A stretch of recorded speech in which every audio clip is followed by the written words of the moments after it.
هذا البرنامج برعاية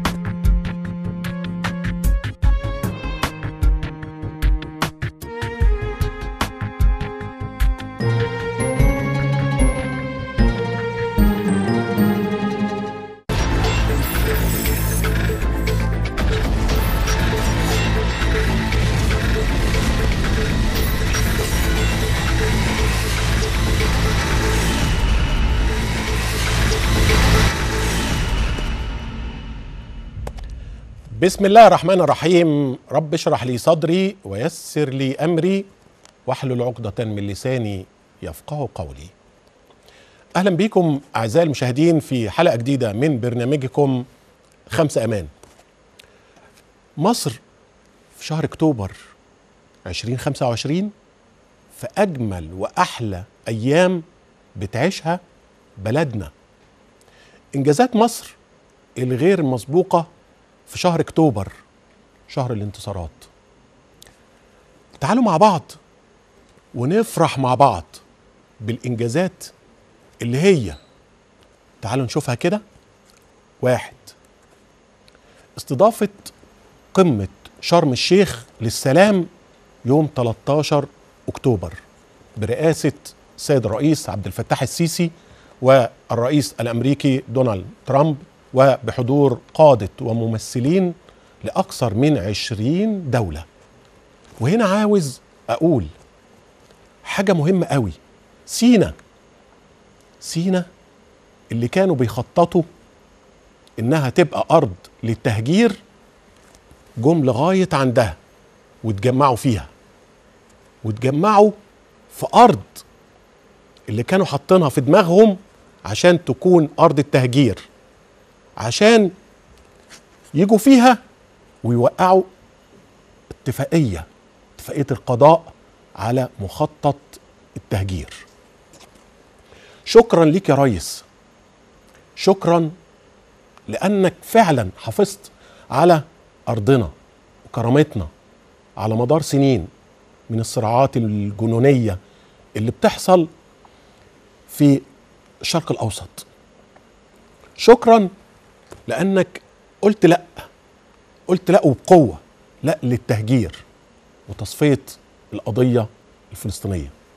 شكرا لأنك وقفت بثبات وقوة قدام الضغوط الدولية. شكرا بجد لأنك دافعت عن الشعب الفلسطيني اللي داق مرار وعن حقه في أرضه وحق في حياة أمنة ومستقرة. وطبعا شكرا لأنك شرفتنا ورفعت راسنا. أنا كمصري، وأنا متأكد إن كل مصري في كل بقاع الأرض دلوقتي فخور إنه يقول أنا مصري بكل قوة.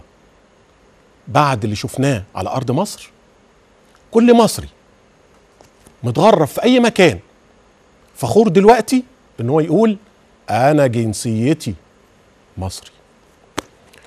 الخبر الثاني والجميل قوي، انتخاب خالد العناني مديرا عاما لليونسكو في يوم 6 أكتوبر. شهر جميل قوي، كأول عربي يتولى المنصب منذ تأسيس المنظمة قبل 80 سنة. الخبر الثالث، فوز مصر برئاسة المنظمة الدولية للتقييس الأيزو يوم 12 أكتوبر، وتولى الدكتور خالد حسن صوفي المنصب للفترة في من 2026 ل 2028 كأول عربي وأفريقي يشغل هذا المنصب الجميل والراقي جدا. ألف مبروك لمصرنا. طيب، الخبر الرابع، فوز مصر بعضوية مجلس حقوق الإنسان بالأمم المتحدة للفترة 2026 2028 بعد حصولها على 173 صوت في الجمعية العامة لتمثل أفريقيا في المجلس. الخبر الخامس، تأهل منتخب مصر رسميا لكأس العالم 2026 بعد تصدر المجموعة الأفريقية برصيد 26 نقطة دون أي هزيمة. عايز أقول هنا شكرا لكل لاعيبة المنتخب وعلى رأسهم الجهاز الفني اللي حقق وبامتياز وفخر لكل شعب مصر.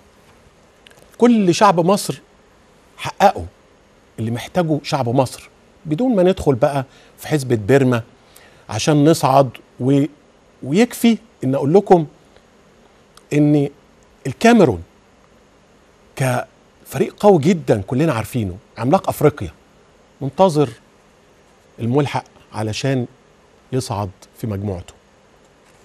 يعني حاجة صعبة جدا انك تبقى في مجموعة وتترأسها وتصعد بدون اي حسابات. بس انا حابب اوجه كلمة بسيطة قوي للكابتن حسام حسن واقول له جماهير مصر كلها في ظهرك بكل انتماءاتها، ولكن انا واحد من الجماهير اللي بقعد في وسطهم، لكن بلاش توريهم ان في لعيبة بتلعب بالمجاملة. لانك يا كابتن حسام انت خريج مدرسة كابتن الجوهري الله يرحمه، واللي كان بيلاعب لاعب من المنيا اسمه كابتن هشام عبد الرسول، اكيد حضرتك عارفه وكلنا عارفينه، بدون بقى لا اهلي ولا زمالك. دي نصيحة من جماهير بتحبك جدا يا كابتن حسام، وبتتمنى انك دايما تكون على خط النجاح ده، وان شاء الله انت قده وهتفرح جماهير مصر اكتر. الخبر السادس في شهر اكتوبر، شهر الانتصارات، انخفاض سعر الدولار امام الجنيه المصري مع تحسن المؤشرات الاقتصادية. يعني رفع تصنيف مصر الائتماني من -B الى B من قبل وكالة ستاندرد اند بورز، مع نظرة مستقبلية مستقرة تعكس تحسن الأداء الاقتصادي والاستقرار المالي. النهاردة هنكمل حوارنا مع صاحب الأرقام والإنجازات واللي قاد شركة مصر للتأمين من سنة 2012 وحتى 2017 ووضعها بقوة على خريطة كبرى الشركات في مصر الشرق الأوسط. هو الأستاذ الدكتور عادل موسى، رئيس مجلس الإدارة والعضو المنتدب لشركة مصر للتأمين السابق، ورئيس مجلس إدارة الصندوق الحكومي للحوادث المجهلة حاليا. هنطلع لفاصل وعشان نستقبل ضيفنا أستاذ الدكتور عادل موسى، رئيس مجلس إدارة الصندوق الحوادث المجهلة، ونرجع معاه ونشوف محطات مهمة قوي من حياته العملية والعلمية، وهنشوف كتير قوي قوي معاه. خليكم معانا واوعوا تروحوا في أي حتة، يلا بينا.